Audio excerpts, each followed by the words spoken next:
Caracol Radio. Historias del mundo. Diana Uribe. Buenas.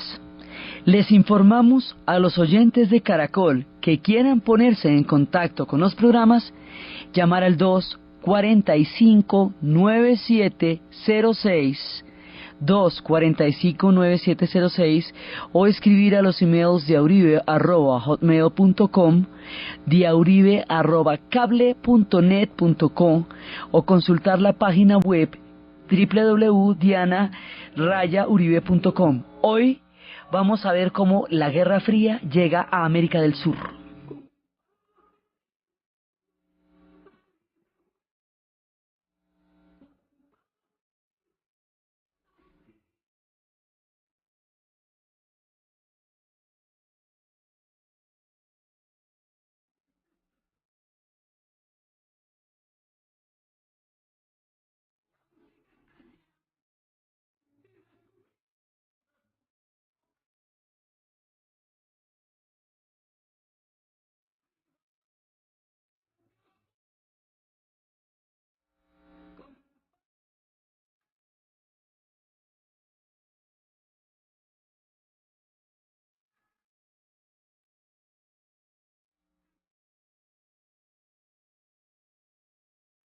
La vez pasada estábamos viendo cómo la Guerra Fría había llegado a América Latina. Habíamos visto cómo se había desarrollado geográficamente en cada uno de los continentes y cómo llegaba a América Latina y cómo se había configurado una geopolítica en América Central y del Caribe que hacía que fuera muy difícil que tuvieran proyectos que escaparan a las intenciones de expansión y de destino manifiesto y al proceso, digamos, de crecimiento y expansión de los Estados Unidos. Habíamos visto cómo México había logrado un nivel de autonomía por la vía de la Revolución Mexicana de 1910 y por la vía de la presión que en un momento dado ejercieron los alemanes con respecto a una posible alianza de México con Alemania, la propuesta que les hacían los alemanes en la Primera Guerra Mundial de aliarse con ellos para recuperar más del 67% de las tierras que antes tenía México y que los Estados Unidos les quitaron después de la guerra de 1884, y cómo esa circunstancia había hecho que México tuviera unas condiciones diferentes que no pudieron tener ni Nicaragua, ni Salvador, ni República Dominicana, ninguno de los países centroamericanos, y cómo ellos quedaron circunscritos al Canal de Panamá, y cómo alrededor de las inversiones del canal empezaron las inversiones de la United Fruit Company y las compañías bananeras que llegaron a ser estados dentro de los estados, hasta el punto de que estos países se conocieron como repúblicas bananeras por la influencia tan grande y la concentración de tierras que las compañías llegaron a tener. Estábamos viendo todo eso, estábamos viendo cómo esta era una situación dada a la que la Guerra Fría le va a dar una nueva lectura, una nueva mirada, pero la situación ya venía desde antes. Estábamos viendo cómo en América del Centro, por todas las condiciones que habíamos mencionado, la autonomía de los estados era muy difícil. En América del Sur, los estados han sido mucho más consolidados, ha habido, digamos, todo un proceso de creación de un Estado con separación de poderes, con gobierno, con, digamos, mucho más sólido a nivel institucional. Por eso las intervenciones que se hagan en América del Sur no pueden ser directas de una manera tan expedita como se dio en el centro, porque había estados mucho más elaborados en términos de propuesta de gobierno, pero lo que hacían era apoyar sectores. O sea, hay variantes, hay matices entre lo que le tocó al centro y al Caribe y lo que le va a tocar al sur. Pero lo que es absolutamente común a toda el área geográfica y lo que va a determinar la entrada, como habíamos visto, de los Estados Unidos, de la Unión Soviética, y el corte y la inscripción dentro de la Guerra Fría, es la Revolución Cubana. La Revolución Cubana va a crear un imaginario muy poderoso. Por un lado, el hecho de que la Unión Soviética haya aprovechado el bloqueo contra Cuba para convertir a Cuba en un enclave a 90 millas de Miami, va a dar la sensación que muchos pueblos que se puedan independizar o que quieran proyectos que se distancien de los Estados Unidos puedan en un momento dado concebir la posibilidad de que la Unión Soviética los apoye. Había pasado con Cuba y en el resto del planeta habíamos visto que todo el que se quería distanciar de un polo eventualmente podría meterse en el otro. Esto no era tan seguro que fuera así, pero era la idea. Hay un imaginario que se va a crear en América Latina de las revoluciones. Por un lado, de la Revolución Mexicana, es de donde va a figurar, va a aparecer la figura, el emblema del bandolero, aquel que va por el monte, que va por las montañas. Como el tema sigue siendo la tierra y el acceso a la tierra, los personajes de la Revolución Mexicana van a crear un imaginario muy poderoso en cuanto al monte mismo como escenario de las transformaciones sociales y de las luchas por la tierra. Pues la Revolución Cubana en sí es la que va a dar, digamos, el ingreso a la Guerra Fría, y la Revolución Cubana, que originalmente es hecha por un grupo de intelectuales, no es una revolución campesina agraria como va a ser la mexicana, son un grupo de intelectuales que van a entrar a la Sierra Maestra y van a empezar un proceso de revolución. Ella va a ser, digamos, la que va a crear el más poderoso imaginario político de lo que pueden ser las transformaciones en una época en la que no parecía concebirse el cambio y la transformación de una sociedad por una vía distinta a la violencia, por el grado de polarización que la Guerra Fría implica, porque todavía estaba muy en boga lo de la violencia como partera de la historia, porque se habían concebido las revoluciones siempre como procesos terriblemente violentos. Entonces el proceso cubano era un proceso arquetípico, y dentro del arquetipo de la Revolución Cubana va a haber un personaje que va a estar metido dentro del imaginario más poderoso, dentro de la simbología más fuerte a lo largo de estos años en toda la construcción, digamos, política de América Latina, que va a ser la figura de Ernesto Che Guevara.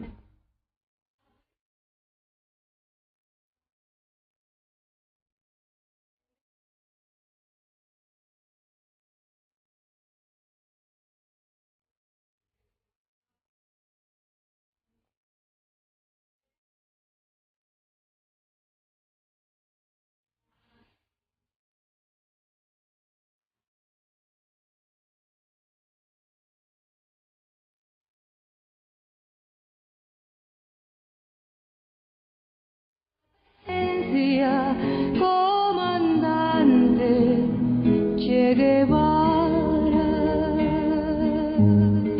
La Revolución Cubana va a ser, digamos, el proyecto que en términos generales va a irradiar el concepto de transformación en América Latina y en América del Sur en particular también. Hay muchísimos sectores que están excluidos del sector productivo, muchos sectores marginados, una alta concentración de la tierra, unos contrastes enormes entre ricos y pobres, una segregación racial para los pueblos indígenas, para los pueblos afrodescendientes, una exclusión de la tierra, una ausencia de reformas agrarias. En muchos de los países de América Latina hubo procesos de integración, como en el caso del peronismo, pero hubo otros en los que no hubo ningún proceso de integración. Entonces van a quedar muchos sectores sin ningún tipo de cohesión dentro de lo que es la estructura económica de un país, van a estar por fuera. Las condiciones sociales van a ser muy bravas.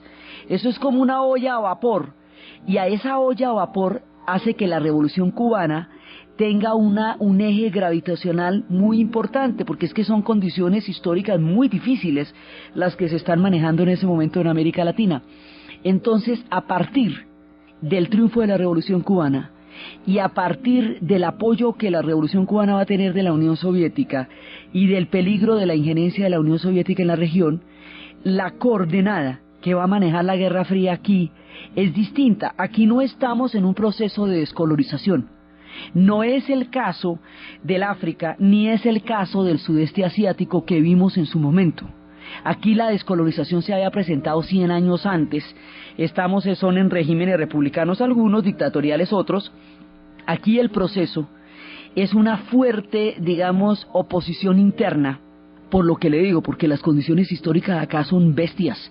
Digamos, son de exclusión, son de concentración de riqueza, son de marginalidad de pueblos enteros. Entonces eso generaba muchas protestas. esas protestas van a tener movimientos políticos y van a tener movimientos armados. No todos los movimientos políticos fueron armados, pero también hubo movimientos armados. Entonces había partidos políticos de izquierda, pero todo esto en el tenor de la Guerra Fría va a quedar muy difícil de manejar. No había posibilidad de buscar alternativas políticas distintas a los Estados Unidos, porque eso ya estaba repartido y acordado desde Yalta y desde Potsdam, y como la Guerra Fría aquí llega en el 59, ya está muy montada la Guerra Fría en el mundo para cuando llega acá. O sea, hace mucho tiempo que el mundo está polarizadísimo para cuando la Guerra Fría va a llegar acá. Entonces, aquí la coordenada se llama la siguiente: Doctrina de la Seguridad Nacional. La doctrina de la seguridad nacional es una coordenada histórica que se decide en la Escuela de las Américas en Panamá, en donde se plantea lo siguiente: en América Latina los ejércitos no tienen diferencias, los pueblos, no, los países no tienen diferencias fronterizas fundamentales que produzcan guerras por los límites. Pues hay disputas, pero no tropelotes, una cosa que uno diga, no. Eso, o sea, no es el tema central, como puede serlo en países donde las reparticiones fueron tan arbitrarias como en África o como en el Oriente Medio. Aquí no hay esos tropeles por la frontera. Aquí el problema es la distribución del ingreso. Entonces, a los movimientos de protesta y a los movimientos movimientos por la reforma agraria, por los sindicatos, por diferentes protestas, se les va a atribuir, pero sobre todo a los movimientos armados, se les va a atribuir como un papel de rebelión interna.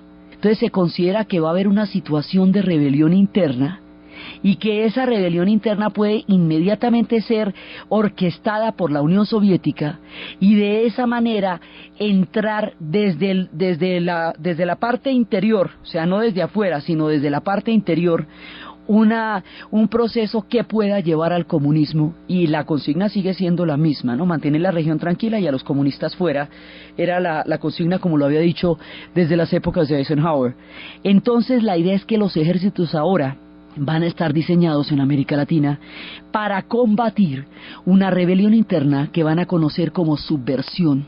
Y de esa manera, esto, digamos, en términos prácticos significa tortura, significan desapariciones, significa una represión, digamos, avalada por un orden histórico. Estas no eran épocas de derechos humanos, eso serían mucho más adelante los años de Carter. Estas eran épocas de torturas para obtener información, y eran épocas donde la razón de Estado justificaba cualquier método, y donde los ejércitos son alineados fundamentalmente dentro de esa coordenada histórica. Entonces va a haber una serie de golpes de Estado que van a reemplazar a las democracias y van a colocar generales. Esos generales van a ser muchísimo más proclives a órdenes de Washington que las democracias, porque las democracias tienen congresos, tienen parlamentos, hay que aprobar las cosas, pueden ser engorrosas, burocráticas, incluso tener oposición, todo eso, problemas innecesarios para mantener una región alineada en tiempos de la Guerra Fría. Así que la cosa se resuelve con golpes de Estado. Entonces aquí se va a implantar un modelo.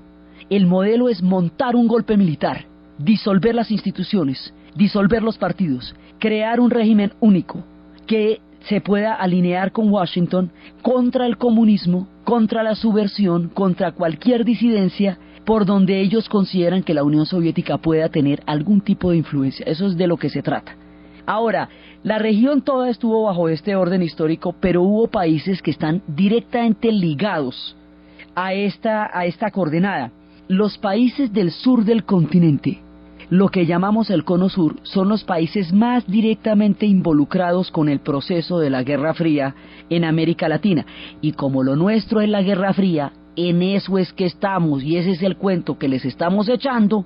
Entonces vamos a ver el caso de las dictaduras del Cono Sur, porque son las que tienen que ver directamente con el cuento en el que estamos. Los pueblos del centro y norte, como Colombia, Venezuela, tienen otras particularidades. Están sí dentro de esta coordenada, pero no son efectos directos de la Guerra Fría. Chile sí, por ejemplo, pero el modelo, el original, el experimento, lo que va a ser el montaje de cómo van a funcionar estas dictaduras, qué filiación van a tener con Washington, cómo van a mantener los lineamientos del orden mundial y geopolítico de la Guerra Fría, lo va a estrenar el Brasil. Es el Brasil el primero en conocer las dictaduras y según el modelito del Brasil se vería si esto se podía manejar en los demás países. A Brasil le va a tocar en 1964, en tiempos de Jânio Quadros, y eso de João Goulart, los gobiernos que estaban, en ese momento va a entrar en el Brasil la dictadura. La dictadura empieza pasito, digamos, no es un golpe de Estado, sí, pero es un golpe de Estado que no va a tener la contundencia originalmente que va a tener unos años después. Esto para el 67 ya está que arde, ellos lo llaman los años del chumbo, que era pues del chumbo, imagínense, los años de la dureza. Y empieza estas dictaduras van a tener una característica, van a perseguir a los intelectuales. Las dictaduras del Cono Sur van a dedicarse a la censura.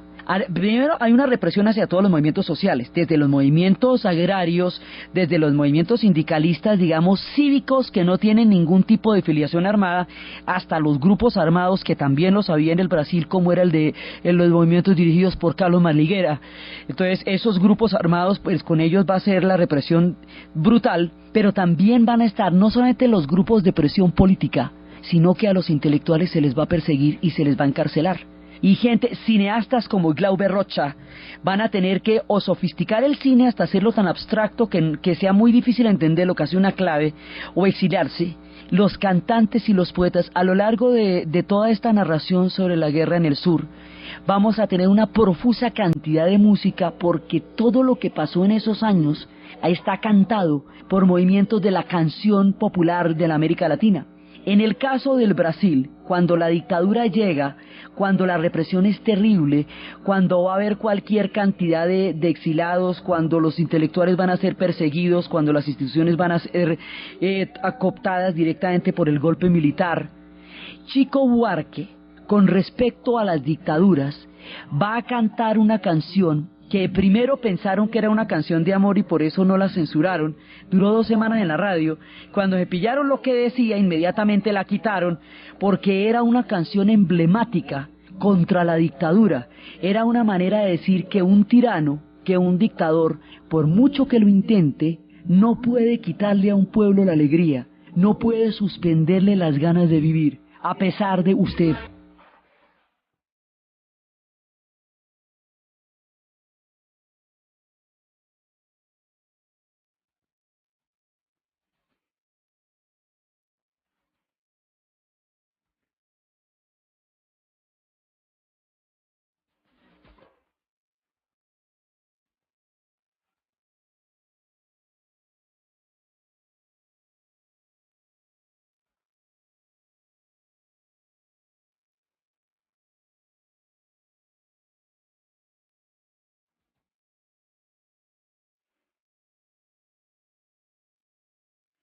La dictadura en el Brasil duraría muchos años.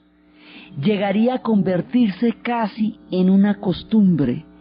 Ya estarían tanto tiempo, ellos se van a demorar cualquier cantidad de tiempo para tener elecciones y elecciones indirectas, eso hasta los 80 las indirectas y hasta los 90 las directas. Va a ser, muchas generaciones van a crecer durante la dictadura, va a tener años terribles como el 67, 68, 70, años menos duros, pero de todas maneras va a ser un régimen muy largo y va a ser el modelo a seguir, digamos, lo que es toda la presencia militar, el control, lo que es la conexión de teléfono, el espionaje sobre la gente, la prohibición de generación de pensamiento, todo eso va a hacer que más adelante se va a meter en todo el continente, pero empieza por el Brasil. Entonces, en el momento en que ya se van acostumbrando a la dictadura, porque va a durar así a tanto tiempo que se van a acostumbrar a ella, hay un momento en que Chico Buarque le escribe una carta a alguien contándole cómo pues la vida sigue, la gente sigue haciendo lo suyo, sigue trabajando, pero que no se les olvide que estamos en una dictadura en ese momento en el Brasil. Entonces dice, mire, aquí todo el mundo juega fútbol, todo el mundo está contento, pero aquí la cosa está negra. Y así nos advierte lo que se siente durante esos años.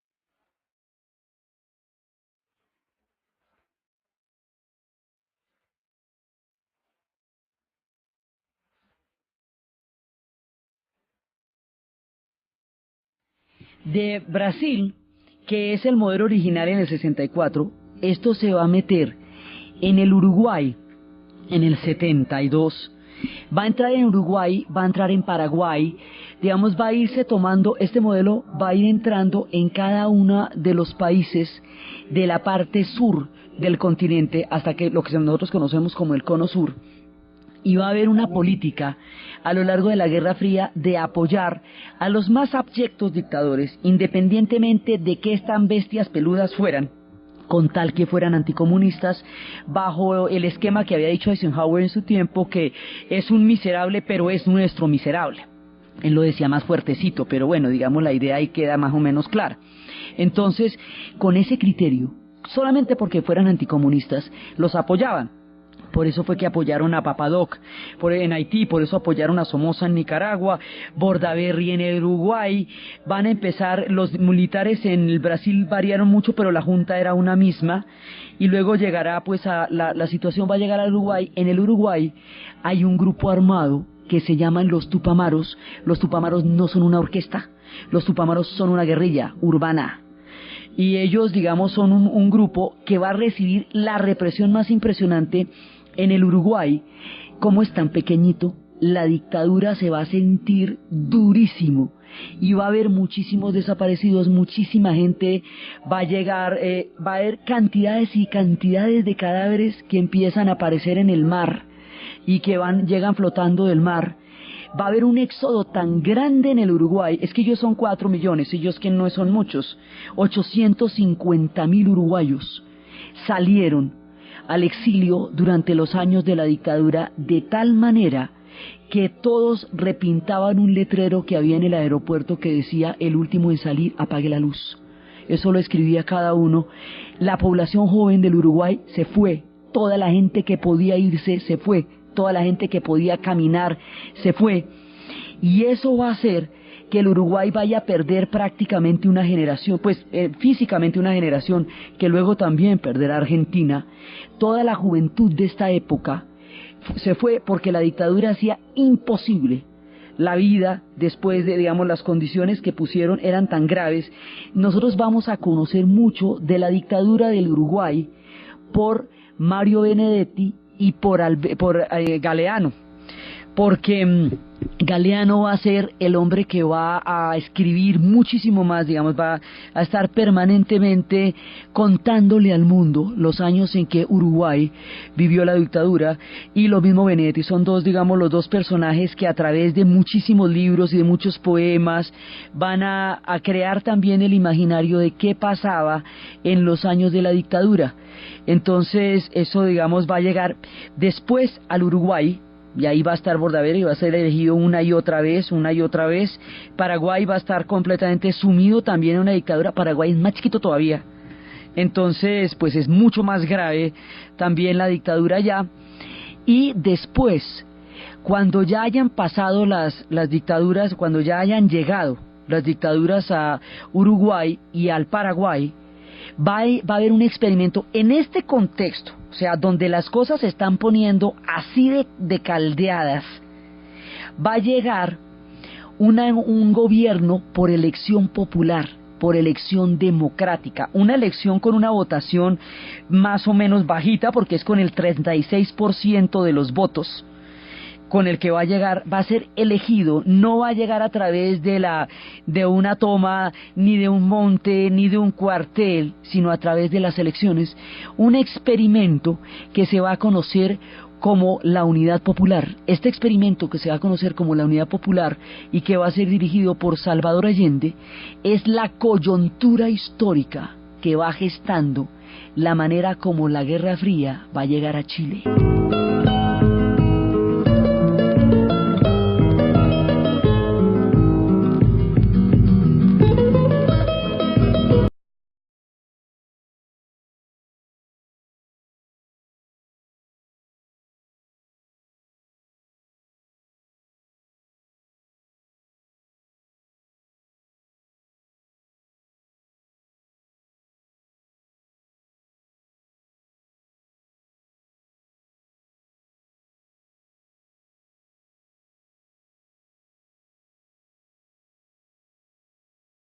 Chile va a tener una situación completamente diferente y va a ser una tragedia muy grande.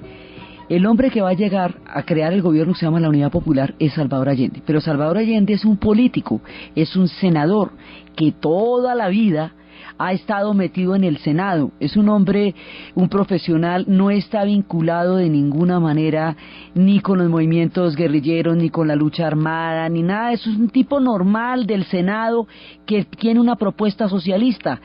Se había intentado, digamos, en Chile se había presentado un proceso de nacionalización de grandes sectores, porque era del mismo corte de lo que hizo en un momento dado Inglaterra en la posguerra. Cuando Inglaterra creó el Estado benefactor en la posguerra, nacionalizó los sectores más importantes de la economía del país para poderlos manejar con miras a un Estado que le pudiera garantizar cobertura a su propio país. Eso se hizo, eso era parte también de uno de los procedimientos de los Estados benefactores europeos de la posguerra. En ese mismo sentido, Chile va a nacionalizar varios sectores, o sea, era un proceso que Allende no había iniciado. Allende lo que hace es profundizar los procesos de nacionalización, va a profundizar, va a crear una reforma agraria, va a nacionalizar sectores mineros, pero sobre todo el cobre, y es que el cobre pues Chile es de los principales productores mundiales de cobre. Cuando Allende empieza su proceso de nacionalización en lo que conocemos como la Unidad Popular, cuando empieza toda esta nueva reforma, no tiene antecedentes. Él cree que por la tradición civilista de Chile esto se va a poder manejar a las buenas. Él cree en el socialismo por las buenas. Él cree en las reformas por la vía electoral, él cree en la fuerza de la ley, en la capacidad del Estado para reformarse y en la capacidad de la sociedad para generar proyectos diferentes a una forma violenta de transformar las condiciones históricas. Pero no son esos los tiempos en que una doctrina como esta puede tener viabilidad. Primero, como habíamos visto, el esquema de la lucha armada era la única manera como se concebía las transformaciones en las sociedades a partir del modelo cubano y a partir del modelo mexicano. Por el otro lado, Estados Unidos considera que es una irresponsabilidad que el pueblo chileno vaya a elegir a un gobierno que los vaya a llevar al comunismo y que de eso hay que salvarlos, poco más o menos. Entonces Estados Unidos está mirando el experimento de la Unidad Popular como una forma de gobierno que va a ser neutralizada y eso lo van a bajar de ahí. Pero como no se va a poder directamente, eso se van a dar sus mañas, procederemos a contarlas. Entonces resulta que a Salvador Allende le va a pasar el drama de los reformadores. El drama de los reformadores consiste en que resultan demasiado tibios para aquellos que pretenden transformaciones mucho más radicales y mucho más veloces, y demasiado osados para aquellos cuyos intereses y statu quo pisan. Entonces lo terminan fracturando entre los dos. La izquierda chilena no lo va a apoyar porque muchos de los partidos comunistas los consideran que la única manera de acceder al poder es a través de la toma, porque hay otros partidos armados que consideran que solo a través de la lucha armada se puede conseguir una transformación. Entonces los partidos políticos de izquierda no le van a dar el apoyo que se necesita para que esto vaya a tener una consolidación a nivel de la sociedad chilena. Y el ejército chileno, en Chile el ejército, lo mismo que en Argentina, el ejército y la clase política dirigente, digamos la clase alta, son un mismo estamento. Particularmente en las Fuerzas Armadas y en la naval, son, digamos, en la aviación y en la naval, son un mismo estamento. O sea, es la misma burguesía la que conforma las cúpulas dirigentes del ejército. Entonces, van a considerar que está afectando los intereses privados, los intereses de las multinacionales, y que esto va a llevar al comunismo y que por esa vía se van a meter los soviéticos y todo lo que en el tiempo en que estamos de la Guerra Fría puede significar una reforma de estas. El Chile va a hacer que la vinculación sea directa entre la Guerra Fría y el proceso chileno. Entonces, a partir de ahí va a empezar a darse todo el plan para derrocar a Salvador Allende. Entonces el plan para derrocar a Salvador Allende, empezaron una comisión que se reunió en el Senado con el nombre clave de Track 2, porque era el nombre del edificio, se llamaba el Comité 40, porque se reunieron en la oficina 40 y se reunieron la CIA, el Estado, la Hacienda, la Casa Blanca, las telecomunicaciones, y empezaron a idear cómo va a ser el proyecto. Entonces la idea del proyecto es empezar a ahogar la economía chilena, a hacerla inviable, a inundarla de dólares para crear inflación, y esto, digamos, en papeles que la ITT, que tendría una participación absolutamente protagónica en este proceso, diría, estos papeles fueron en 1982, un periodista norteamericano, Jack Anderson, reveló un documento en donde, desde la columna del Washington Post, en donde se mostraba cómo era el plan que se había ideado Washington y la ITT y la CIA para desestabilizar el gobierno chileno. Entonces dice, la idea presentada era aplicar presión económica. Se hacen las siguientes sugerencias. Primero, los bancos no deben renovar los créditos o deben demorarse en hacerlo. Segundo, las compañías norteamericanas deben arrastrar los pies al enviar dinero, hacer entregas o despachos. Tercero, las compañías de ahorro y préstamos chilenas que tengan problemas, si se aplica presión, tendrán que cerrar sus puertas, creando mayor tensión. Debemos retirar toda ayuda técnica y no prometer ninguna asistencia en el futuro. Las compañías que puedan deben cerrar.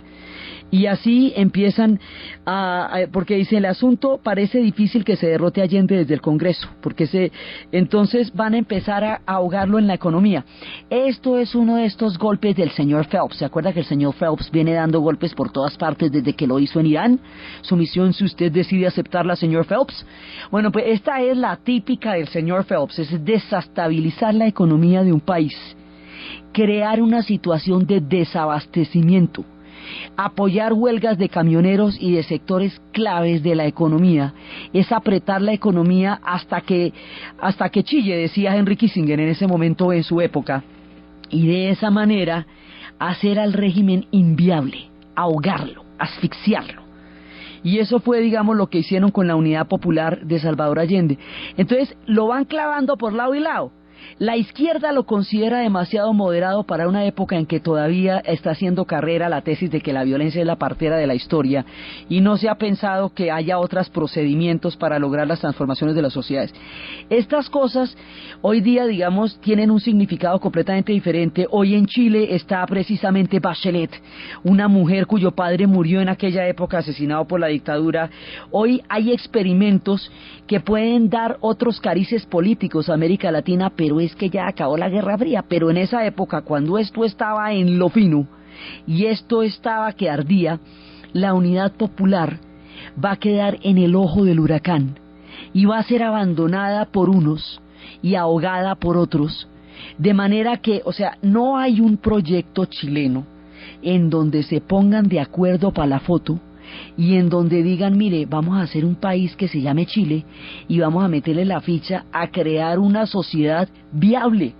Cada uno jala para su lado, el nivel de polarización va a ser altísimo y cada uno cree que su proyecto es el único posible bajo el cual funciona el otro y que bajo el proyecto del otro no se puede vivir. Entonces los de la lucha armada no creen en la democracia, los de la democracia no, pues, todo el mundo va pensando una cosa distinta. Un poco como hablábamos en la República Española. Esto tiene un variopinto, un arcoíris tan supremamente complejo y tan grande y tan para un lado y tan para otro que es muy difícil centrarlo. Los Estados Unidos ha tomado la decisión de no permitir esto. Estamos con Nixon en el poder, estamos con Kissinger en el poder, ya ni siquiera son los tiempos de Kennedy. Si se hacían incursiones como las que se hicieron de Bayaco-Chilos en la época de Kennedy, con todo y que no apoyó la aviación, y se podían hacer, imagínense en épocas de Nixon, que ya era una posición mucho más dura, ya era la posición de los halcones. Entonces, primero, la economía se va a llevar hasta un punto inviable. Cuando esté caotizado el país, cuando aquello esté manga por hombro, entonces la idea es ya proceder a un golpe de Estado. El golpe de Estado va a entrar, primero que todo van a tomarse el poder, entonces van a tomarse el Palacio de la Moneda, el Palacio Presidencial, la ITT, que era la compañía telefónica que controlaba las comunicaciones en Chile, interviene en los teléfonos. de manera que no se pueda dar la comunicación del palacio hacia la calle, y de manera que se puedan escuchar las conversaciones de todo el mundo. Allende va a quedar aislado al interior del Palacio de la Moneda, la gente no va a poder entrar a ayudarlo, controlan la situación con un golpe de mano y rápidamente van a tomarse el palacio. 25 años después de este golpe, que sucedería en 1973, 25 años después, una persona logró interceptar las comunicaciones que los generales estaban dando unos a otros en el momento de la toma de la moneda. Vamos a escuchar algunos fragmentos de estas comunicaciones y de cómo los generales estaban coordinando a través de las telecomunicaciones la toma de la moneda y cómo iban a sacar a Allende, cómo iban a terminar con el gobierno de la Unidad Popular y a crear un golpe de Estado. Escuchemos.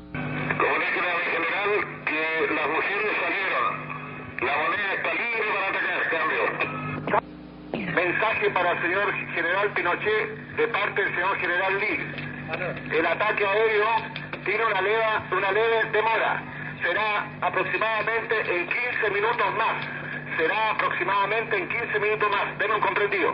Ya, perfecto. Ataque aéreo a la moneda tiene una pequeña demora. En 15 minutos más se hará efecto. Tomás Mori y la moneda. Roger. Correcto. La idea sería tomarlos presos nomás por el momento, después se verá si se les da avión u otra cosa, pero por el momento la idea es tomarlos presos. Darlo.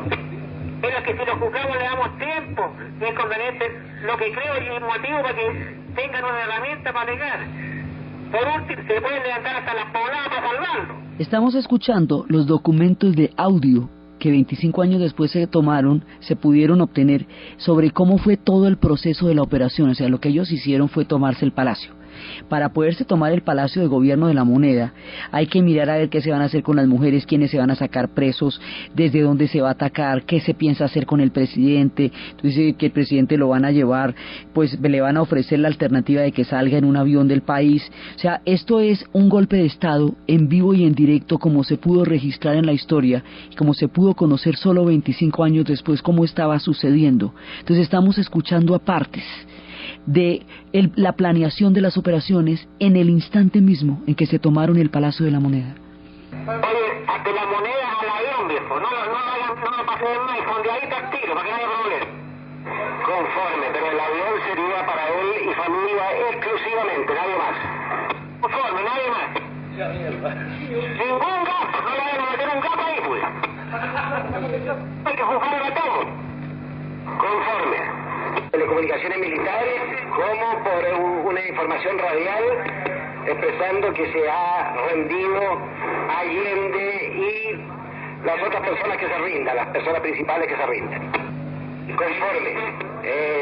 Gustavo Lee me dijo que iba a poner un helicóptero para traer a la familia de Allende hasta Cerrillos, para que ahí tomen el avión y salgan antes de las 4 de la tarde. Hay una comunicación, una información de personal de la Escuela de Infantería que está ya dentro de la moneda. Por la posibilidad de interferencia la voy a transmitir en inglés. They say that Allende committed suicide and is dead now. Díganme si entienden. Entendido, digo perfectamente, cambio. Respecto al avión para la familia, no tendría urgencia entonces esta medida. Entiendo que no tendría urgencia en salir la familia inmediatamente. Estábamos viendo cómo se da el golpe de Estado, cómo se da la resistencia, porque ellos se arman. Salvador Allende, cuando ve que se han tomado el palacio, dice: defenderé con mi vida la autoridad que el pueblo me entregó. Se pone un casco, agarra un fusil y empieza a disparar. Entonces están disparando desde adentro y mientras tanto las Fuerzas Armadas están tomando la moneda y se están comunicando cómo van a hacer, que si el avión presidencial, que si se llevan la familia, que si la sacan de allá, que dónde. Y hay un momento en que parece que se van a rendir y luego es cuando llega la comunicación que dice que hay una comunicación interna, ya están adentro, y esa comunicación nos indica que debido a la posibilidad de una interferencia, vamos a decir en inglés, entonces dicen en inglés, Salvador Allende se ha suicidado, has committed suicide. Cuando dice se ha suicidado, entonces ya no hay ninguna urgencia del avión para la familia.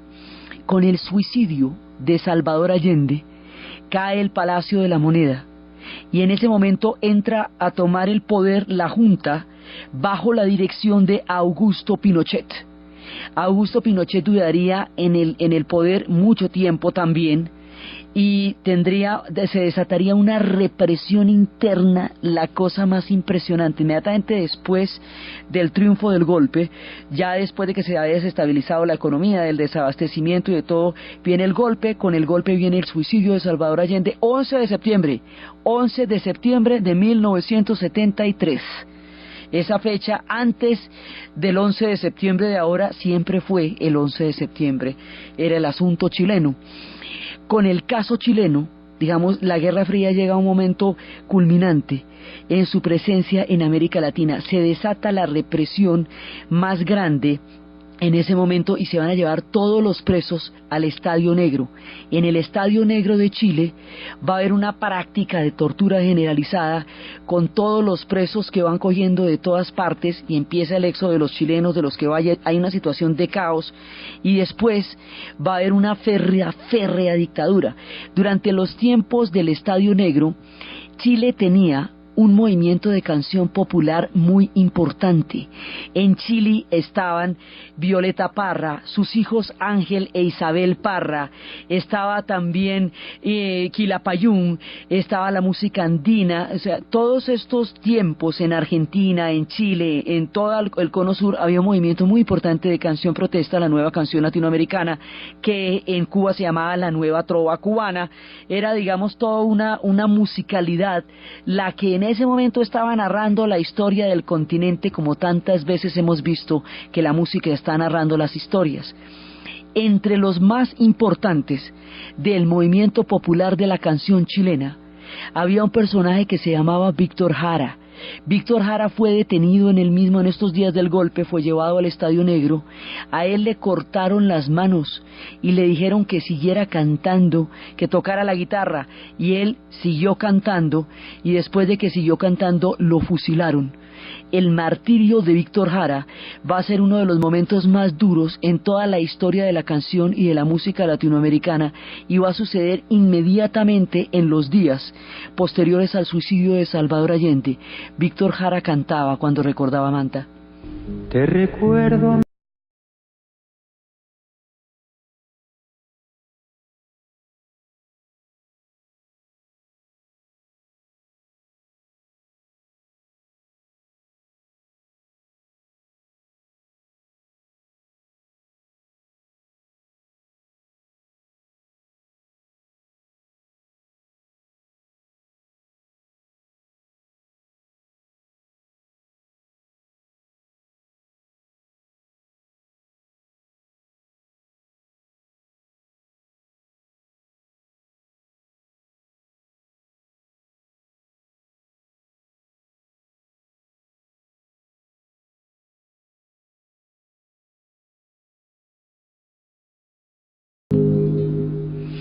El nombre de Víctor Jara quedó escrito en el martirio del imaginario de América Latina, y solamente 20 y pico de años después volvió a escucharse su nombre por las radios, cuando un grupo argentino llamado Los Fabulosos Cadillacs sacaría una canción que se llamara Matador, donde hablaban de resistir. Víctor Jara.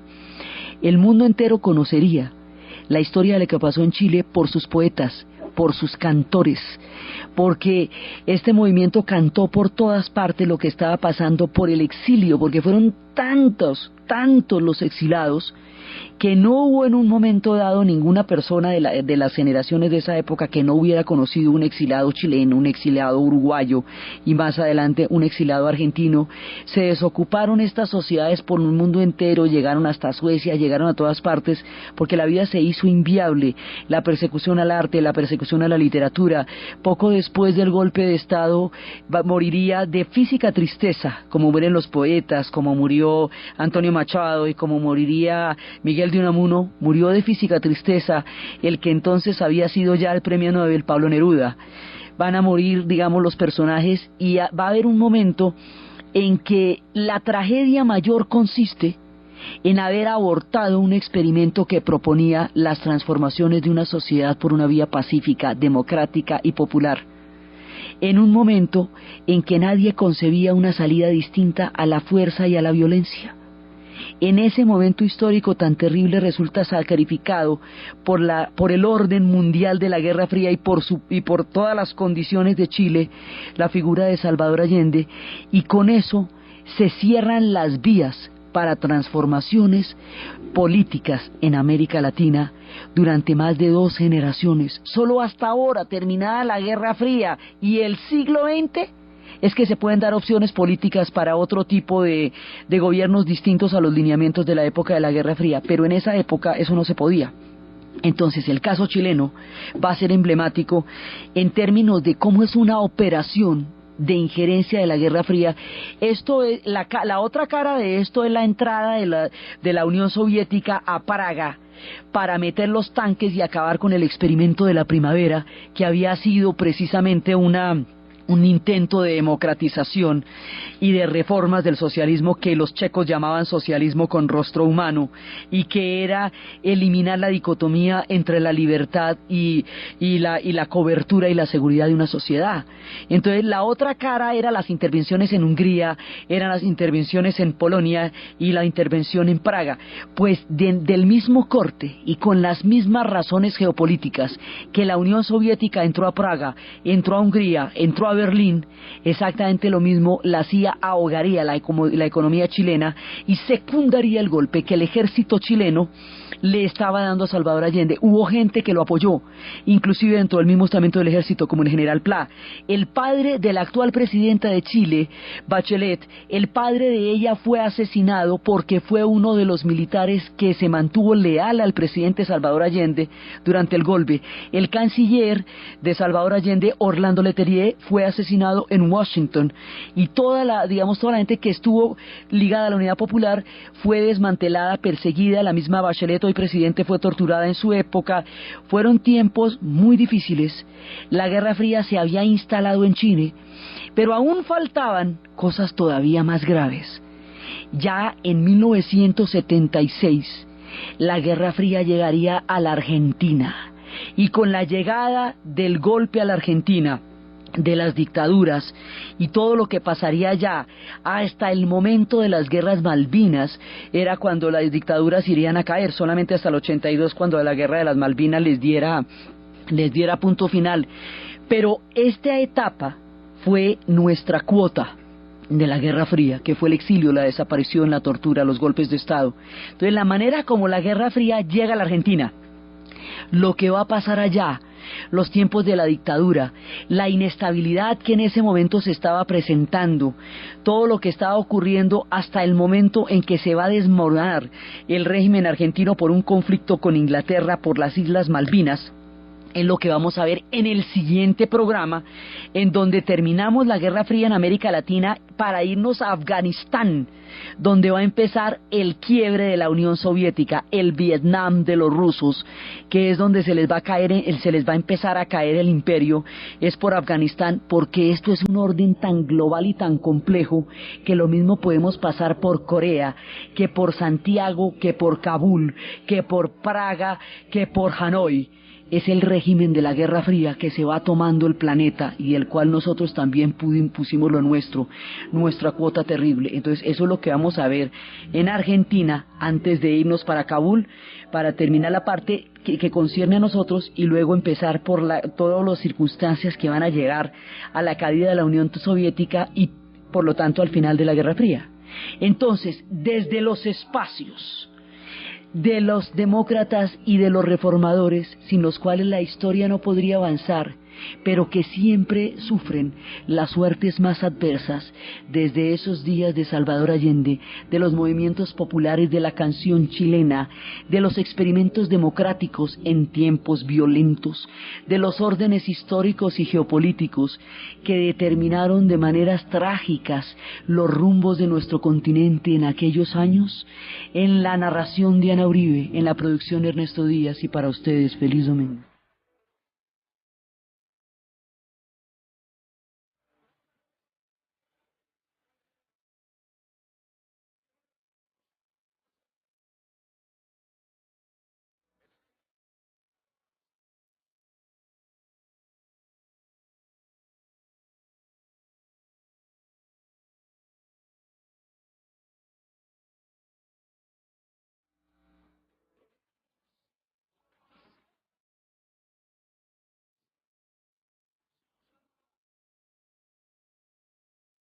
Van a crear un imaginario muy poderoso en cuanto al monte mismo como escenario de las transformaciones sociales y de las luchas por la tierra. Pues la Revolución Cubana en sí es la que va a dar, digamos, el ingreso a la Guerra Fría, y la Revolución Cubana, que originalmente es hecha por un grupo de intelectuales, no es una revolución campesina agraria como va a ser la mexicana, son un grupo de intelectuales que van a entrar a la Sierra Maestra y van a empezar un proceso de revolución. Ella va a ser, digamos, la que va a crear el más poderoso imaginario político de lo que pueden ser las transformaciones en una época en la que no parecía concebirse el cambio y la transformación de una sociedad por una vía distinta a la violencia, por el grado de polarización que la Guerra Fría implica, porque todavía estaba muy en boga lo de la violencia como partera de la historia, porque se habían concebido las revoluciones siempre como procesos terriblemente violentos.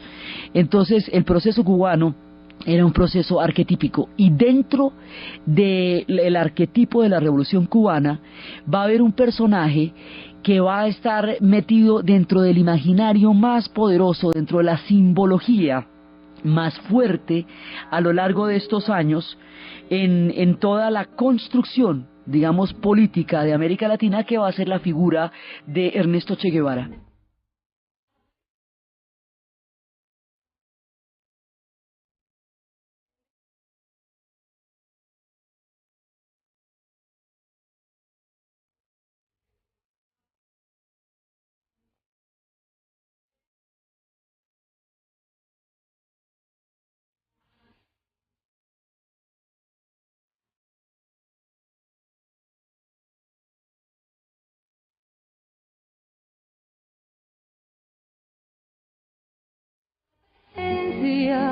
Comandante Che Guevara.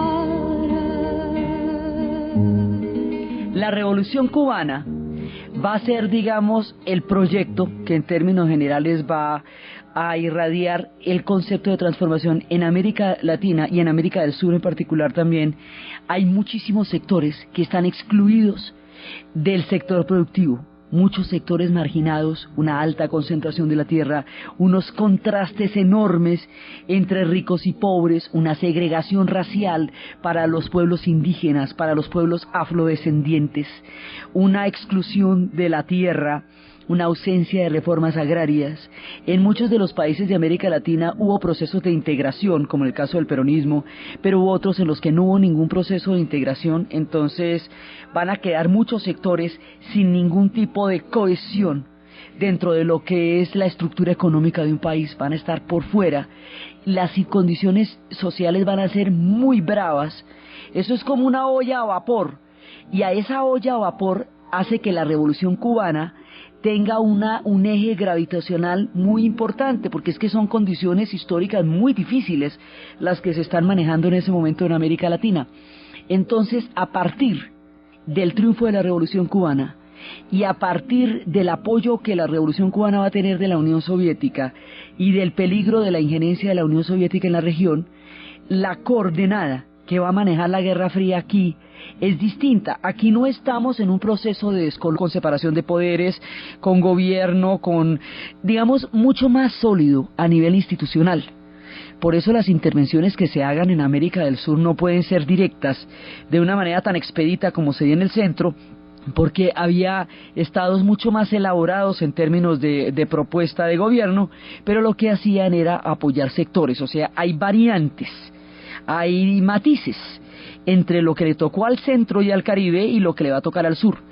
Pero lo que es absolutamente común a toda el área geográfica y lo que va a determinar la entrada, como habíamos visto, de los Estados Unidos, de la Unión Soviética, y el corte y la inscripción dentro de la Guerra Fría, es la Revolución Cubana. La Revolución Cubana va a crear un imaginario muy poderoso. Por un lado, el hecho de que la Unión Soviética haya aprovechado el bloqueo contra Cuba para convertir a Cuba en un enclave a 90 millas de Miami, va a dar la sensación que muchos pueblos que se puedan independizar o que quieran proyectos que se distancien de los Estados Unidos puedan en un momento dado concebir la posibilidad de que la Unión Soviética los apoye. Había pasado con Cuba y en el resto del planeta habíamos visto que todo el que se quería distanciar de un polo eventualmente podría meterse en el otro. Esto no era tan seguro que fuera así, pero era la idea. Hay un imaginario que se va a crear en América Latina de las revoluciones. Por un lado, de la Revolución Mexicana, es de donde va a figurar, va a aparecer la figura, el emblema del bandolero, aquel que va por el monte, que va por las montañas. Como el tema sigue siendo la tierra y el acceso a la tierra, los personajes de la Revolución Mexicana Central y del Caribe, que hacía que fuera muy difícil que tuvieran proyectos que escaparan a las intenciones de expansión y de destino manifiesto y al proceso, digamos, de crecimiento y expansión de los Estados Unidos. Habíamos visto cómo México había logrado un nivel de autonomía por la vía de la Revolución Mexicana de 1910 y por la vía de la presión que en un momento dado ejercieron los alemanes con respecto a una posible alianza de México con Alemania, la propuesta que les hacían los alemanes en la Primera Guerra Mundial de aliarse con ellos para recuperar más del 67% de las tierras que antes tenía México y que los Estados Unidos les quitaron después de la guerra de 1884, y cómo esa circunstancia había hecho que México tuviera unas condiciones diferentes que no pudieron tener ni Nicaragua, ni Salvador, ni República Dominicana, ninguno de los países centroamericanos, y cómo ellos quedaron suscritos al Canal de Panamá, y cómo alrededor de las inversiones del canal empezaron las inversiones de la United Fruit Company y las compañías bananeras que llegaron a ser estados dentro de los estados, hasta el punto de que estos países se conocieron como repúblicas bananeras por la influencia tan grande y la concentración de tierras que las compañías llegaron a tener. Estábamos viendo todo eso, estábamos viendo cómo esta era una situación dada a la que la Guerra Fría le va a dar una nueva lectura, una nueva mirada, pero la situación ya venía desde antes. Estábamos viendo cómo en América del Centro, por todas las condiciones que habíamos mencionado, la autonomía de los estados era muy difícil. En América del Sur, los estados han sido mucho más consolidados, ha habido, digamos, todo un proceso de creación de un estado. Caracol Radio. Historias del mundo. Diana Uribe. Buenas. Les informamos a los oyentes de Caracol que quieran ponerse en contacto con los programas, llamar al 245-9706, 245-9706, o escribir a los emails diauribe@hotmail.com, diauribe@cable.net.com, o consultar la página web www.diana-uribe.com. Hoy vamos a ver cómo la Guerra Fría llega a América del Sur.